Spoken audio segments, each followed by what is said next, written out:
Andrew, let's discuss the Alex Pretti shooting, but focus a lot on the administration's response and how they've handled and mishandled it. Does that sound good? That sounds great. There's so much out there. It's useful to pick certain topics that we really want people to focus on the way we are. So I think, to me, focusing on what the administration from, ICE all the way up to the White House has been saying with no investigation. What have they been saying about this? Um, what is it that we know so far, in fact, has happened, both from videos and from eyewitness statements that have now been filed in court? And then I think we're going to both give sort of our takeaways from sort of that that contrast and sort of our big picture and what we're looking for. And I think finally we're going to talk a little bit about what's happening in court, because in the last 24 hours there have been some interesting legal developments. So we'll tack that on at the end. Does it make sense? Sounds good. Okay. And also not only what they are saying about it, but what they're doing about it. Yep. Um, Or or yeah, or not.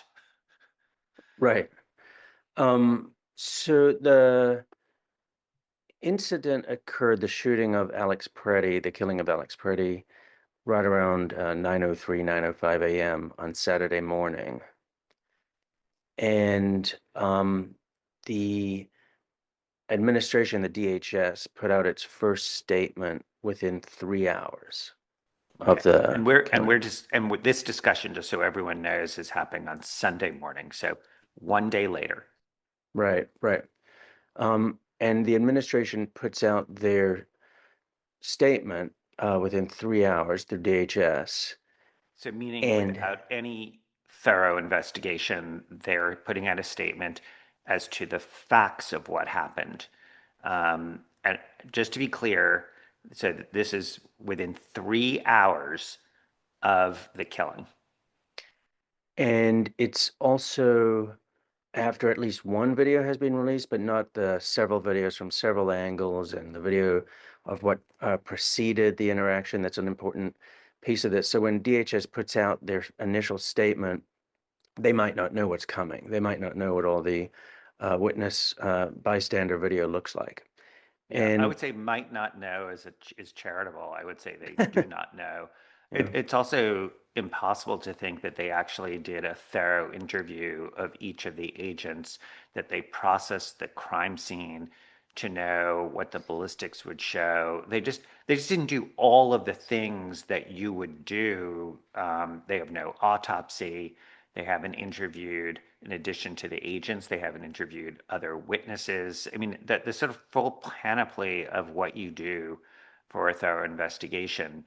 And before we turn to the conclusion, I just want to make sure what would happen normally in a normal Republican and Democratic administration. Having been the general counsel of the FBI, I can tell you, you do not go out with what exactly happened, because frankly, you do not know. One of the things you learn when you're a leader in a law enforcement agency is that as soon as something happens, getting to the ground truth is something that takes a long time to do. And so the kinds of statements you put out is, it can be about sympathy, it can be about the procedure that you're going to follow.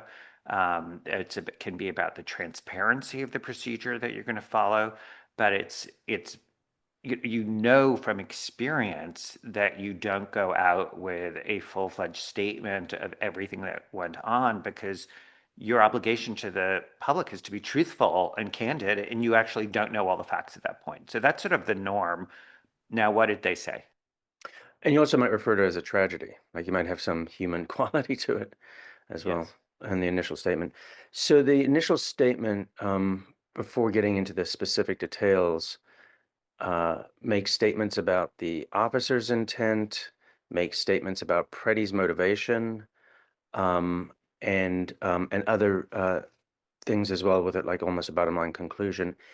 And it's also important that the investigation that would otherwise take place would involve um, understanding Pretty, investigating him, and things like that as well before reaching any kind of conclusion about his motivation. So the statement by DHS in its opening paragraph says something that we now know is flatly contradicted by the videos. And it says, quote, an individual approached U.S. Border Patrol officers with a 9mm semi-automatic handgun, seen here, and then they have a photograph of it.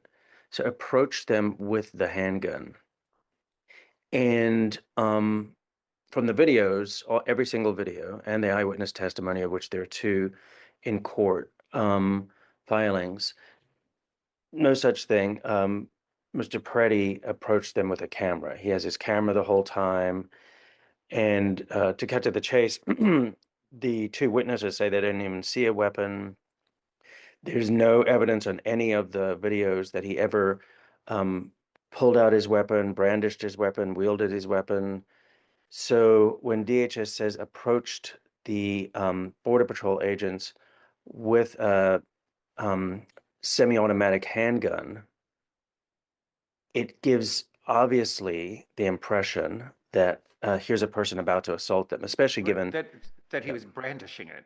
That's sort of absolutely. the, and also, can I just take issue with the idea that he approached them? Because the videos also show that they're pepper spraying a woman, I think it's a woman, a person who's then falls to the ground. And one of the last things that Mr. Pretti, who is an ICU nurse, he is a healthcare provider. One of the last things on this planet that he does is help her up off the ground. And then they're pepper sprayed by the ICE agents. So he's there helping her. The idea that he's approaching them as if it's like, that he's just going up to them out of the blue, brandishing a weapon, is the import of the statement, when in fact, his offense seems to be twofold: helping somebody who's fallen after being pepper sprayed, and having a camera that is recording, which is consistent with the many videos we've seen where ICE seems to think that it is within their purview to prevent people from recording them, when federal judges have said, including most recently the last few days, that um, it is not just something you can do. It is protected First Amendment activity to peacefully record what agents, federal agents, who, by the way, work for us, not the other way around, to record what they are doing in public. And that is protected activity under the First Amendment. So those are the two things that it appears are his grave offenses here, not that he is brandishing a weapon. Yeah. And just in case somebody thought, well, that's not necessarily what DHS is saying, that he's approaching them with a brandished weapon and things like that. In case one thought that's not what they're saying, then they, go even They further spell and it they out. say, Yep, they spell yeah, it out. yeah. So they say the following, they say, quote, this looks like a situation where an individual wanted to do maximum damage and massacre law enforcement, end quote. And Can you just Gregory, repeat that again? Can you just repeat that again? Because I want people to understand, based on the people have seen the videos. I want to make sure people understand what our government is speculating about what Mr. Pretti, the 37-year-old ICU nurse, was doing by lawfully possessing a gun. and these are the exact words that Gregory Bovino repeated in a press conference. He decided to repeat them And later remind that people day. who Gregory Bovino is. And Gregory Bovino is the head of Customs and Border Protection. Right. And just to be clear, Mr. Bovino has been found by a federal judge in Chicago, in separate instances, to be untruthful in giving testimony before that judge. He's been found in a different case in DC as somebody who does not actually understand and has been misstating what the Fourth Amendment requires. And so ICE has been operating based on that wrong understanding, which is called out by a separate judge. Right. And part of his the finding of him being untruthful is his own personal use of chemical agents. So Drugs. You mean drugs? Or do you mean his personal use, or do you mean his use on civilians? I mean his use of chemical sprays on civilians. Okay, good. Yeah. Um, that would be something else. So the quote is, and this is what he also chooses to read out. This looks like a situation where an individual wanted to do maximum damage and massacre law enforcement, end quote. And so people should look at the videos, and if I'm sure they many people listening to this have. This is being intuited from the fact that somebody and it's so ironic. Somebody lawfully possesses a gun and ammunition. And we're not talking about an AK-47. We're not talking about the kinds of things you see in mass shootings. And again, not brandishing it.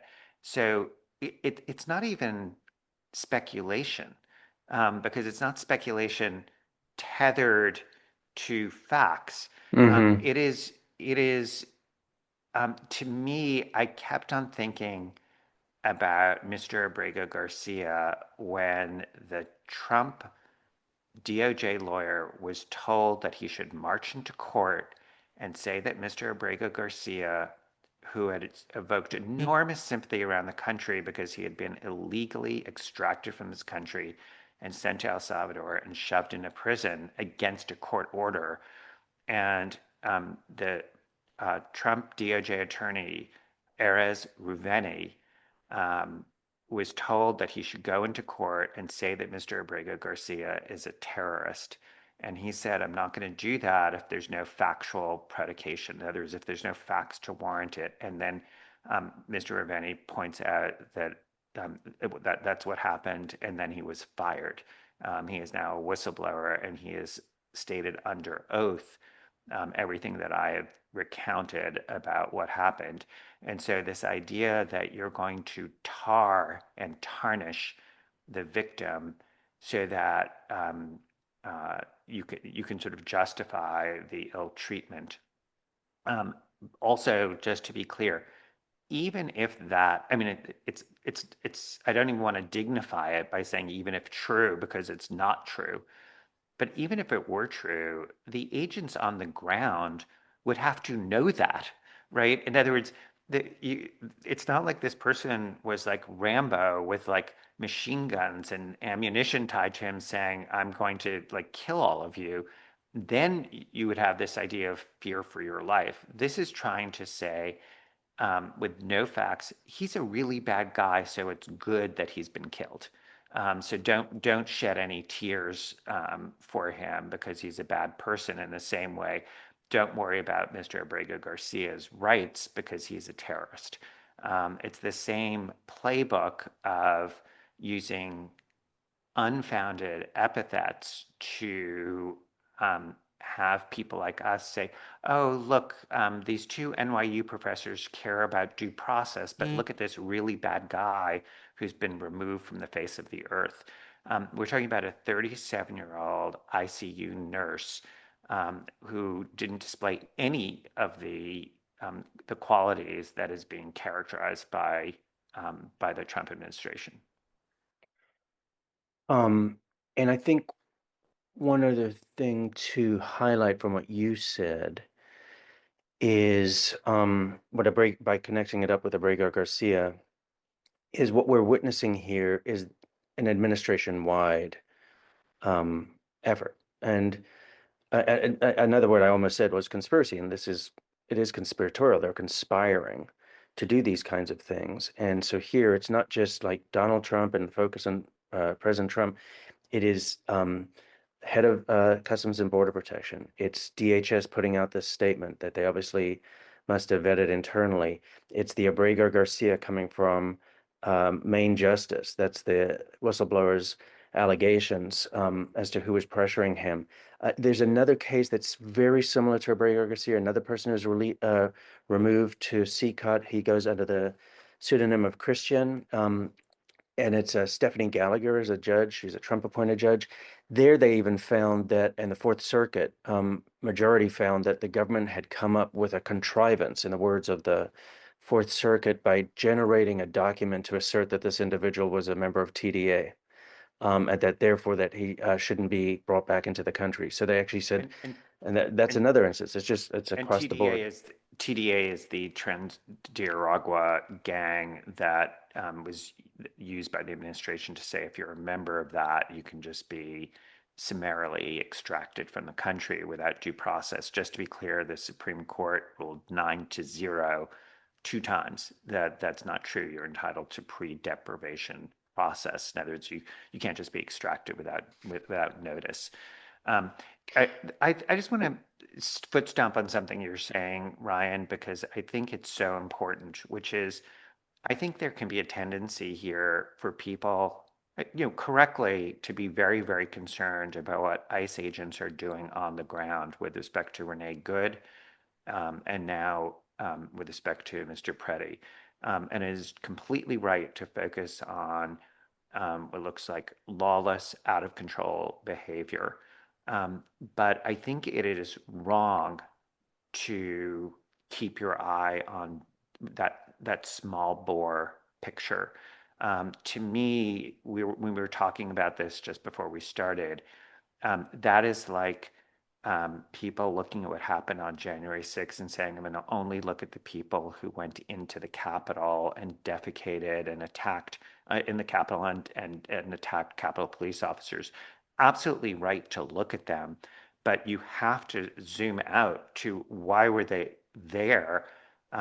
What caused them to be there? And then what was the response to their being there? Was there condemnation from Donald Trump, to put a fine point to it? And obviously there was not. He has said it was a grave injustice that they were prosecuted, and he pardoned all of them, or granted clemency. And I feel like this is exactly the same thing, which is that if you only look at what is happening on the ground, you miss the big picture that we have been seeing for a year now. And it is so clear from the statements from Stephen Miller, the statements that you've been talking about, um, Ryan, which is that none of this happens without the administration green lighting their being there. And then when these things happen, coming to a conclusion that everything's fine without any investigation, and basically blaming the victim, saying, we're just going to blame the person for being a bad actor. We're going to blame Democrats and everyone who's upset by this. It's your fault because you're upset. Why can't you just go along? If you had only gone along with this, everything would be fine. To me, that is the message. You're sort of, if you only look what's happening on the ground, you are missing the big picture that it only happens and those people are only there with a permission structure before, during, and after, that they're not going to be held to account, at least at the federal level. Right.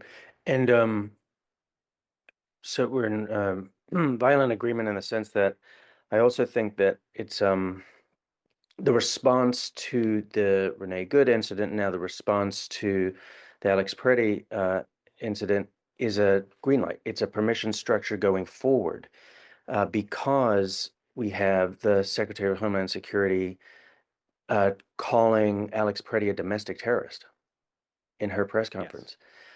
And the Department of Homeland Security's initial statement, just to say one other piece of it, is it's not just um, making these very false accusations against Pretti, but they also say that the officer who fired was fearing for his life, which is a statement that can only come after an investigation. They have no idea whether or not that is true within 3 hours of the killing. And so the idea is that they're communicating very strongly, as the Secretary Hegseth did as well in a tweet. We've got your back. We've got your back, Customs and Border Patrol. We've got your back, ICE, even when you do something that, for most Americans, they look at it and think that's outright murder. Even when it's something like that, we're going to cover it up. And then in the Renee Good case, just to get into what their actual responses are, not just their rhetoric on the part of the government. In the Renee Good case, deep sixing an investigation. Deputy Attorney General Todd Blanche has now said he doesn't see any, he immediately said, didn't see any basis for a criminal investigation. The Washington Post has done some of the best reporting on the FBI agents in Minneapolis actually having started an investigation, an initial probe, and deciding on that basis there was clearly evidence for an investigation, which anybody would in ordinary circumstances. And that person, the main FBI agent, actually resigning now because she was pressured to drop the investigation. And in this instance, we have Todd Blanche again in a tweet yesterday saying, starting out by saying, quote, a federal investigation is ongoing, dot, dot, dot, dot, dot. What he's not telling the American public is the investigation, the federal investigation, is DHS. According to the statements from DHS, they're the ones investigating and not the FBI, which is astonishing. You could even maybe say DHS would be involved in the investigation, but the idea that it wouldn't be FBI, after DHS has already come out with its conclusions, after the secretary has, and Well, just yeah, and let's just DHS focus has, on that. yeah, There can't really be. They got so much criticism for not having an investigation of the Renee Good shooting, and the statement that they're now quote is an investigation. The problem with that is I'd be really interested to know what the investigation is of, because saying right, there's an investigation, well, in the Good shooting, there was an investigation of her widow, of the governor of the state, of the mayor of the state. That's an investigation. It's not an investigation of the agents. Second, what kind of investigation is it when the people doing the investigation have announced the conclusion before the investigation? This is Alice in Wonderland. It may be amusing in a children's story. It's not amusing. It's deadly in in United States government. They have announced that nothing happened here. How independent and how fact-based is that investigation going to be? One more strike against Todd Blanche, horrific public servant in my view. Ryan, I wanted to maybe talk just for a moment about the two uh, declarations by eyewitnesses, civilians that have been filed in court. yeah, The Minnesota is going back to the Eighth Circuit. That's the Court of Appeals, very conservative circuit, to see if they would reinstate the district court injunction about what ICE can do on the ground. And so they filed this emergency application again within 24 hours. And there are two witnesses. One is a witness who happened upon the scene, and the other is a doctor who also was at the scene. And the first eyewitness statement is heartbreaking. I have posted it both on my Substack and on my Blue Sky account so people can get it there. Um, and I'm sure other places as well. Um, she keeps on referring to the man she's with, that is Mr. Pretti, but she didn't know his name because he was just a person she happened upon. And she said, I and the man who was observing and helping direct traffic were standing in the street. There was a phone in the man's hand recording a video. An agent approached and asked us to back up, so I moved slowly back onto the street. I said back onto the sidewalk. The man stayed in the street, filming as the other observers I mentioned earlier were being forced backwards by another ICE agent, threatening them with pepper spray. The man went closer to support them as they got threatened, just with his camera out. I didn't see him reach for or hold a gun. Then the ICE agents shoved one of the other observers to the ground. Then he started pepper spraying all three of them directly in the face and all over. The man with the phone, that's Mr. Pretti, put his hands above his head, and the agent sprayed him again and pushed him. Then the man, again, Mr. Pretti, this is an eyewitness, the man tried to help up the woman the ICE agent had shoved to the ground. The ICE agents just kept spraying. And you can see this, at least I saw this on the videos that have been now made public. More agents came over and grabbed the man who was still trying to help the woman get up. Again, that's Mr. Pretti. All three of the observers looked to have been badly affected by the pepper spray. I could feel the pepper spray in my eyes. The agents pulled the man on the ground. I didn't see him touch any of them. I didn't see that as Mr. Pretti touch any of them. He wasn't even turned towards them. It didn't look like he was trying to resist, just trying to help the woman up. I didn't see him with a gun. They threw him to the ground. 4 or 5 agents had him on the ground, and they just started shooting him. They shot him so many times. I don't know why they shot him. He was only helping. I was 5 feet. I was 5 feet from him, and they just shot him. The video I recorded of what happened accurately depicts the events leading up to the agents shooting him and several minutes afterwards. The video is attached to this declaration as Exhibit 1. I have read the statement from DHS about what happened, and it is wrong. The man did not approach the agents with a gun. Let me just repeat that. I have read the statement from DHS about what happened, and it is wrong. The man did not approach the agents with a gun. He approached them with a camera. He was just trying to help a woman get up, and they took him to the ground.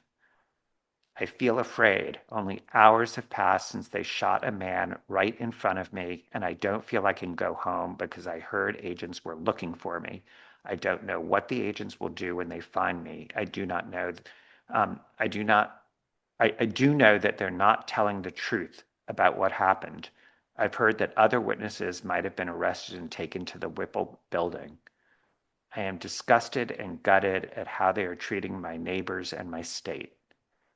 I keep alternating between crying and feeling determined. It is important to remember the value of documenting injustice. We show up for the people who need us to bear witness because it can't just be one group of people bearing the brunt of their tyranny. This is a struggle to protect our freedom and democracy. Those things are on the line. He lost his life for those values. I declare under penalty of perjury that everything I have stated in this document is true and correct. And then I'm not going to read in full the statement from the doctor. He eventually was allowed in to approach the victim who was lying shot on the ground. Eventually, he was allowed to see him, and he says, I saw that the victim was lying on his side and was surrounded by several ICE agents. I was confused as to why the victim was on his side because that is not standard practice when a victim has been shot. Checking for a pulse and administering CPR is standard practice. Instead of doing either of those things, the ICE agents appear to be counting his bullet wounds. And then to me, this tells you everything about the ICE response. I asked the ICE agents if the victim had a pulse, and they said they did not know. So those are 2 eyewitnesses on the scene at the time. Yep. And the physician's statement, I think, is also has an added level of significance, which is just another like punctuation point to make about it. And that is that that physician's statement shows a probable lie, once again, on the part of Secretary Noem, because Secretary Noem, in her prepared remarks about the incident yesterday, thought it'd be a smart move, I suppose, to add a little element to her statement. And the little element she added to her statement was the following, quote, medics were on the scene immediately and attempted to deliver medical aid to the subject, end quote. So that's her statement in a press conference versus this physician's statement under perjury, a penalty of perjury. Um, it will be quite something if there is a lawsuit of any sort that requires Secretary Noem, Gregory Bovino, and others to make their same statements again. Let's just ask them a simple question. Do you stand by the statement that you made publicly as fully truthful? Because this is part of the grotesque lying and propaganda. I mean, it's not just lying, it's in It's a service cover-up. of, It's yeah, a it's a cover-up. cover up. It's a cover up of um, Murder. a It's a killing. cover-up of Yep. it's a cover-up of murder. Yep. Um, and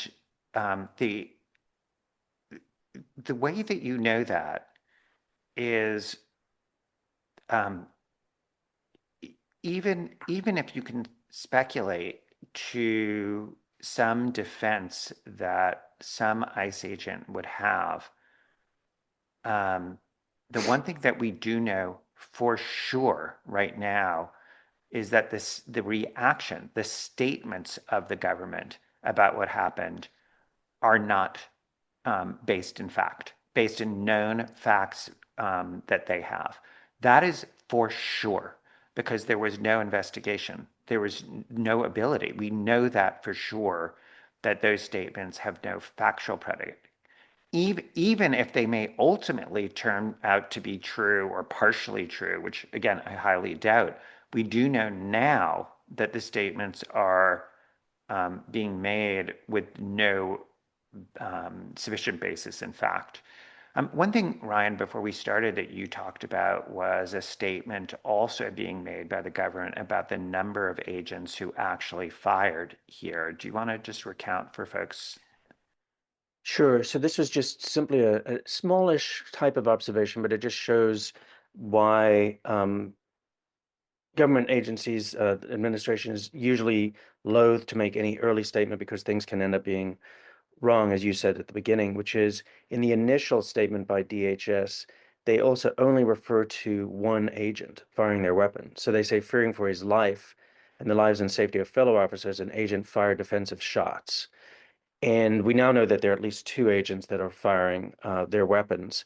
It just goes to show the lack of professionalism and the creating of a narrative that they're doing without actually accumulating the evidence, evaluating the evidence, speaking to the different witnesses, doing the ballistics, all sorts of things. But So I one just of thought the it was a bit things, of a tell.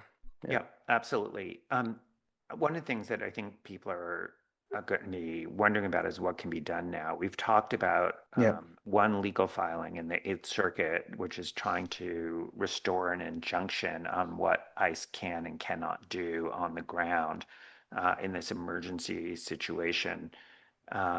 And the other is also within the last 24 hours, local law enforcement has filed an application to obtain access to the federal evidence that has been hoarded and kept from the state and locals. Remember, the state and locals have an independent obligation to protect their community. In fact, these kinds of things are typically investigated at the state and local level in coordination with any federal investigation. And here, um, it's really worth making sure people understand the state and locals, when these investigations happen, they're not asking to be the sole people who have the evidence. They're not saying we want to keep it from the federal government. The federal government can have access just as much. They're asking to be able to have access so that they too can use the evidence. So let's just give an example. Um, the victim has a phone. Um, that is something that can be shared with both the feds and the state and locals. You can make a copy of it and both can have it. That's true of autopsy report, ballistics, all of that stuff can be made available to both. So I think it's very, very hard for the federal government to say, no, no, no, we can't do that because because only we can have it because otherwise, we won't actually be able to do our job.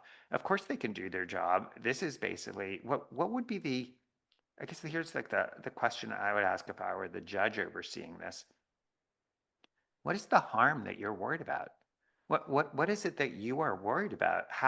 are you possibly hurt by having the state and locals? Isn't it only better for you to have it to have the public be reassured if there's nothing that happened here, if you are right that all of these statements that you've been making publicly are what happened, isn't it even better for you to have an independent investigation? I remember actually, I mean, I hate sort of personalizing it, but when I was at the FBI, there was a whole issue with the lab and what the lab had been doing. And we were going to do, and we did do, a huge internal investigation.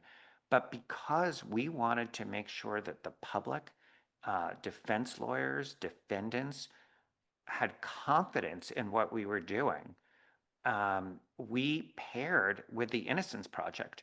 And it was completely transparent to them.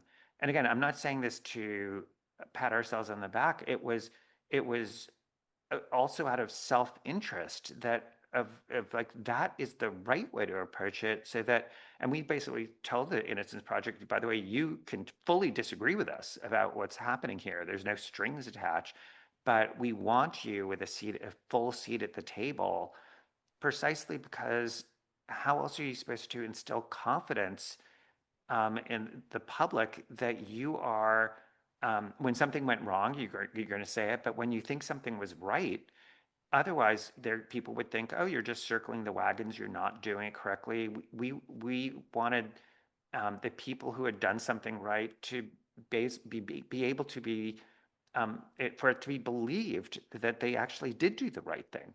So here, if you have confidence in your conclusion, the idea that you wouldn't want that, to me, is yet another tell that this Hmm. is a cover up. Yeah. And so I guess we're waiting now to see, because we're in a period in which the government might respond soon. They've not yet responded to the petition, and I think that will be revealing, highly Yes. revealing. Yeah. Right, the Eighth Circuit petition and there's Yep. a in the district courts about access for the state and locals. And so that's obviously important. I have heard, actually it was on MS Now, that in an interview that Jen Psaki did, that in connection with the Renee Good killing. By the way, Ryan, it is, it's so easy to have this somehow seem like the new normal. I mean, we're Mm. now talking about two killings of American citizens by ICE agents in one state. Um, but I did hear the local district attorney's office, they are proceeding, they are doing their investigation.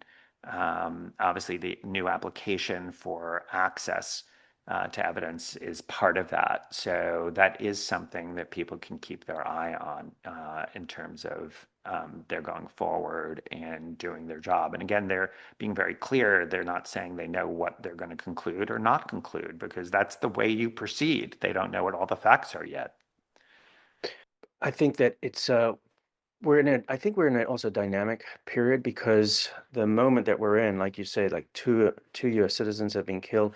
Two US citizens have been killed, and the cover up is right in our faces at the federal level.